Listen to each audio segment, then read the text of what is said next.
O Atalaia Fiel tem um canal de transmissão no WhatsApp para receber os vídeos todo dia e compartilhar a palavra de Deus com seus amigos e familiares. Link na descrição ou no código em tela. Continuemos agora com nosso estudo e que o Espírito Santo oriente nossos corações e ouvidos. O capítulo 25 carrega um título que é incrivelmente conciso, mas com um peso narrativo gigantesco. Ele se chama A Lei. A Lei. Curto e direto. Direto ao ponto. E a abordagem que faremos aqui é analítica, mas também muito focada em compreender o aspecto devocional que a autora propõe ali. Legal. O material descreve o que seria o clímax dessa batalha milenar. O livro traça um panorama que passa pela destruição de Jerusalém, atravessa a Idade Média, a Reforma Protestante, até chegar a eventos que ainda estariam no futuro. E a promessa central dessa argumentação é bem audaciosa, né? Muito.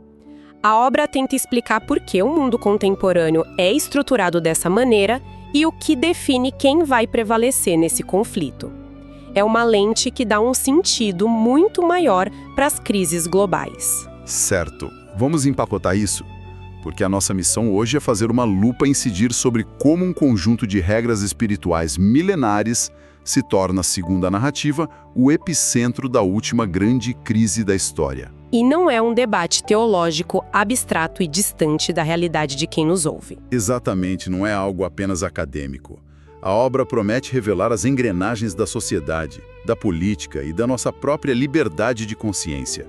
Mas antes de entrar na questão da lei em si, tem uma fundação histórica aí, certo? Tem sim. Há um evento marcante no século XIX que serve de estopim para toda essa revelação. Precisamos voltar para o que ficou conhecido como o Grande Desapontamento. Ah, o movimento lá da década de 1840. Isso. A obra descreve esse grupo de fiéis muito fervorosos. Baseados em cálculos proféticos, eles esperavam um evento cósmico monumental. O retorno literal de Cristo à Terra, não era isso? Exato. Especificamente no ano de 1844. E as pessoas levaram isso muito a sério, né? Tipo, vendendo terras, abandonando os próprios negócios. Totalmente. Eles tinham uma convicção inabalável. Mas aí, o dia aguardado chegou e passou. E o evento não ocorreu. Nossa, o nível de frustração e de confusão mental desse grupo deve ter sido avassalador. Foi sim, uma tristeza profunda. Mas eles precisavam entender onde haviam errado na interpretação dos textos sagrados. E voltaram a estudar as escrituras. Intensamente. E ao buscarem respostas, eles descobriram algo que mudaria toda a sua compreensão teológica. A doutrina do santuário celestial. Deixa eu ver se entendi bem. A humanidade daquela época estava com os olhos fixos na Terra, esperando que o planeta fosse o destino final da profecia. Isso. Mas a chave do enigma estava literalmente em olhar para cima? O texto descreve que o santuário terrestre do antigo Israel, com os sacrifícios, os sacerdotes, tudo aquilo, era apenas uma maquete. Uma sombra, né? Exato. Uma sombra de um santuário real e cósmico que existe no céu. E a revelação do capítulo 25 acontece justamente nessa transição de fases dentro desse santuário. O que é fascinante aqui é como a autora detalha a arquitetura funcional desse santuário. Conta mais sobre isso. A maquete terrestre tinha 2 compartimentos principais, o lugar santo e o lugar santíssimo. E o santuário celestial também possui essa mesma divisão. Ah, então o erro do grupo no século XIX não foi a data em si. Exatamente, o erro não foi a data, foi o evento. Em vez de Cristo voltar à Terra naquele momento, ele estava, na verdade, transitando do primeiro para o segundo compartimento lá no céu. Entendi. Entrando na fase final do seu ministério de julgamento e intercessão. E essa percepção alterou o eixo teológico dos fiéis por completo. Eles entenderam que havia um cronograma divino operando muito além da visão humana. Perfeito. E a narrativa usa uma imagem visual fortíssima para ilustrar esse caos entre as correntes religiosas da época. É a dinâmica das portas, né? Isso, a metáfora das portas. O texto diz que muitas pessoas tentavam fechar a porta que Deus havia aberto e abrir a porta que ele fechara. Uma imagem bem simbólica. Muito. É como imaginar uma multidão lutando contra os ponteiros de um relógio, tentando forçar a entrada em uma sala que já encerrou as atividades e ignorando a nova sala que acabou de ser aberta. Essa metáfora resume bem o embate. A porta que se fechou dava acesso à primeira fase. A nova porta aberta dava acesso ao Santo dos Santos, o compartimento mais sagrado. E o que tinha lá dentro? Bom, ao cruzar o limiar dessa porta, os estudiosos se depararam com a mobília central. No antigo Israel, dentro do Santo dos Santos ficava a Arca da Aliança. E dentro da arca? Os 10 Mandamentos. Exatamente. A base do governo de Deus. É nesse instante que o capítulo ganha uma força dramática enorme. Porque, ao olhar para essa lei no céu, os fiéis viram que ela estava brilhando em sua totalidade, inalterada, e exigindo total atenção. Sim, e não era uma visão embaçada. A fonte aponta para um elemento que vira o núcleo de todo o conflito. O centro geométrico dessa lei, o quarto mandamento. O texto destaca que uma auréola de luz circundava especificamente essa regra. A regra que estabelece o sábado como dia de descanso e adoração. Isso é um choque profundo para a narrativa cristã da época. Um choque gigante. Ficou escancarado que o mandamento do sábado continuava tão sagrado quanto não matarás ou não roubarás.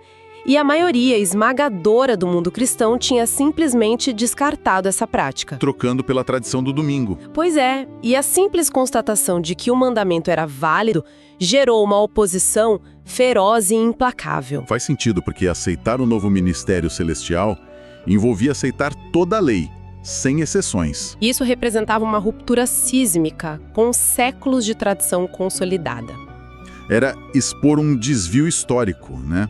A ideia de que a humanidade ousou substituir um preceito do próprio Criador por uma instituição humana. Exigiria uma mudança de vida radical, o que explica o esforço enorme para tentar fechar essa porta. Mas a autora não trata isso só como um debate sobre calendários ou preciosismo histórico. Tem um motivo vital para o quarto mandamento ser a peça central. Com certeza. Qual é a visão que o texto traz? A fonte apresenta a guarda desse dia específico como a base fundamental de toda a adoração prestada a Deus.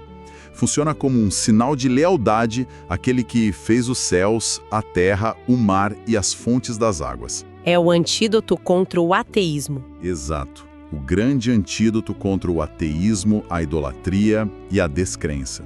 A premissa é profunda. Se o mundo parasse uma vez por semana para honrar quem o criou, jamais haveria espaço para esquecer a existência de Deus. E o aspecto devocional delineado no texto é essencial para a gente não reduzir isso a um mero legalismo religioso. Sim, não é só uma lista de tarefas. Longe disso. A obediência proposta pela obra é retratada como uma resposta de amor, um reconhecimento voluntário da autoridade máxima do legislador. No mundo que caminha para a autossuficiência? Exatamente.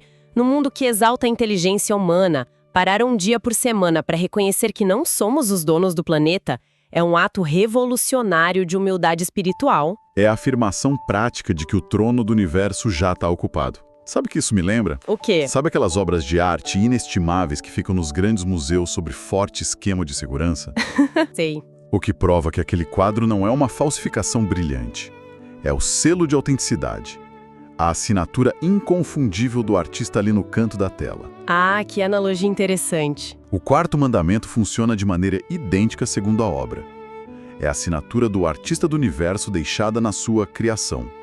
Atesta a origem e exige reconhecimento. E tentar alterar ou apagar isso seria? O equivalente moral a raspar a assinatura do Da Vinci e da Mona Lisa e tentar rabiscar um nome qualquer por cima, assumindo o crédito por uma obra-prima alheia. Muito boa essa comparação. E o que torna essa analogia mais contundente no contexto do livro é a consequência de tentar falsificar essa assinatura. Aí a coisa fica pesada. Fica. A fonte transita para uma advertência de severidade ímpar do livro do Apocalipse no capítulo 14. A chamada terceira mensagem angélica. Isso! Ela é apresentada como o último e mais urgente aviso dado à humanidade. Declara que haverá uma divisão final, um momento de polarização absoluta. A neutralidade vai ser impossível. Todo ser humano vai ter que tomar uma decisão sobre qual autoridade reconhecer. Mas, espera um pouco. Antes da gente avançar para as consequências, o que exatamente é essa mensagem na prática? A fonte descreve 2 grupos resultantes de forma bem nítida, não é? Descreve sim.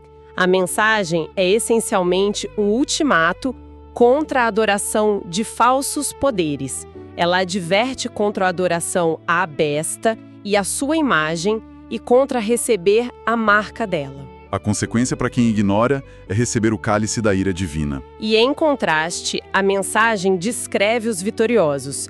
Eles são caracterizados por uma resistência pacífica, mas inflexível. O grupo dos que guardam os mandamentos de Deus e a fé de Jesus. Enquanto o outro grupo cede à pressão. Sim, adoram a besta e recebem a marca, trocando a lealdade ao Criador pela sobrevivência diante de um sistema opressor. E o que seria essa besta e essa imagem? Porque a gente está falando de monstros literais surgindo do oceano, a cultura pop adora retratar o apocalipse assim. A obra afasta totalmente essa interpretação de filme de Hollywood. A besta, a imagem e a marca representam complexas instituições humanas. Sistemas de poder. Sistemas de poder religioso e político que se erguem para usurpar a autoridade divina. O conflito é sobre resistir a dogmas e decretos impostos por poderes terrenos. Poderes que exigem uma submissão que pertence exclusivamente a Deus. Exatamente. A marca é o sinal de lealdade a esse sistema, que, segundo a autora, se manifestará na aceitação de um falso dia de repouso fundamentado na autoridade do Estado e da Igreja. E é onde a coisa fica realmente interessante.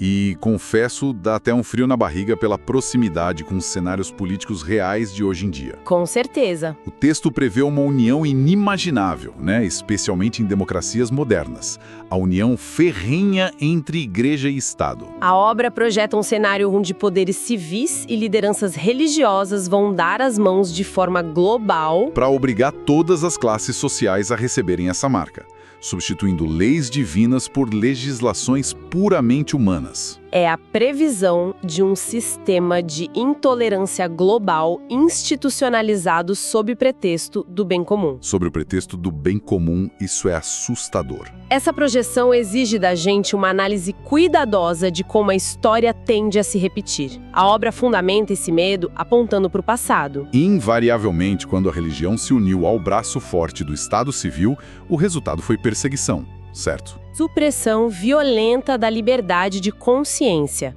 O texto define isso como padrão clássico de operação do arqui-enganador, uma referência a Satanás. A pedagogia do mal documentada no livro é sempre fundamentada na força. Na coerção, na ameaça de punições estatais e no medo. E isso estabelece um contraste brutal com a forma de agir de Deus descrita na obra. Totalmente oposto. O texto bate muito nessa tecla de que o governo divino opera pela avenida do amor, pela persuasão e pela preservação absoluta do livre-arbítrio. É fascinante. O Criador do universo, que tem o poder absoluto, apenas convida. Enquanto o poder opositor, que é humano e limitado, tenta obrigar sob ameaça de morte e boicote econômico. Essa polaridade revela o caráter dos líderes nessa guerra. O assalto final à liberdade não vai começar com violência. Não. Vai começar como, então? Com argumentos de ordem social, econômica e moral, visando uma restauração nacional e global. A união entre Igreja e Estado será saudada como a grande solução para os males da humanidade. Para os desastres naturais, para a degradação da moralidade. Mas sobre a superfície dessa sociedade unificada, vai se esconder a opressão tirânica contra a minoria que se mantém leal à Escritura Sagrada e à lei celestial. Isso levanta uma dúvida muito pragmática. A narrativa descreve um mundo afundando em crises de proporções épicas. Economias quebrando, desastres em escala inédita. Sociedade em colapso. No meio desse turbilhão todo, por que o foco do inimigo é tão intensamente voltado apenas para fazer as pessoas quebrarem a lei dos 10 mandamentos? E essa é a grande questão. Por que não focar em guerras maiores? Qual é a real estratégia por trás de focar em quebrar um conjunto específico de regras morais? A obra propõe que o propósito dessa tática transcende o caos social. É um embate sobre a soberania universal. O grande objetivo do inimigo, desde a rebelião original no céu, sempre foi invalidar a lei de Deus. Porque a lei reflete o caráter do Criador. Exato. Ela é a constituição que rege o universo pacífico. Destruir a lei é tentar destronar o próprio legislador. Tentando provar que as regras dele são injustas. É como um contrato, certo? Sim, uma boa forma de pensar. Vamos imaginar a constituição de um país. Se uma das partes viola intencionalmente uma única cláusula vital do acordo, o contrato perde a validade. A lógica apresentada no texto baseia-se exatamente nesse princípio de integridade. Citando a carta bíblica de Tiago, Quem viola apenas um ponto da lei divina demonstra na prática um desprezo por toda a base legal. Não é uma contabilidade mesquinha de quantos pecados a pessoa cometeu, mas uma questão de autoridade. O ato de quebrar conscientemente um mandamento é um ato de rebelião aberta. É rejeitar a autoridade suprema para seguir as multidões. Perfeito. Então, o que tudo isso significa? Para a vida de quem está escutando o nosso mergulho agora, lidando com a rotina, o trabalho, as pressões do século XXI, qual é o reflexo prático? Porque até agora a gente falou de santuários cósmicos, bestas proféticas e alianças geopolíticas, né? Pois é, imagens grandiosas.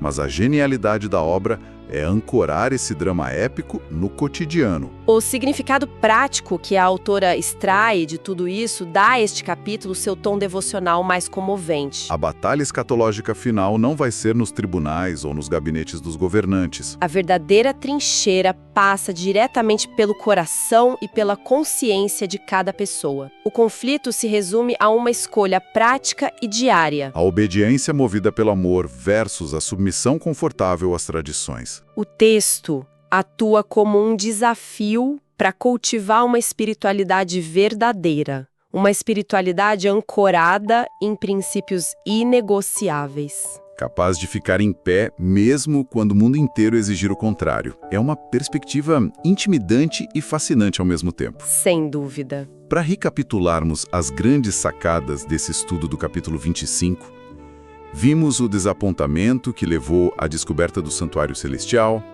a revelação inalterável da lei de Deus e a urgência do quarto mandamento, o sábado, como sinal definitivo e o selo de lealdade ao Criador. Não como um fardo legalista. Destrinchamos as advertências contra a adoração a falsos poderes e a previsão estruturada da união entre igreja e Estado. E a polarização final da humanidade. Se conectarmos isso ao quadro geral da experiência humana, mergulhar nessas páginas oferece o que a sociedade moderna busca: paz interior e estrutura moral. Um mundo que parece governado pelo acaso e pelo ego de líderes. A narrativa apresenta a visão confortadora de que existe um fio condutor soberano.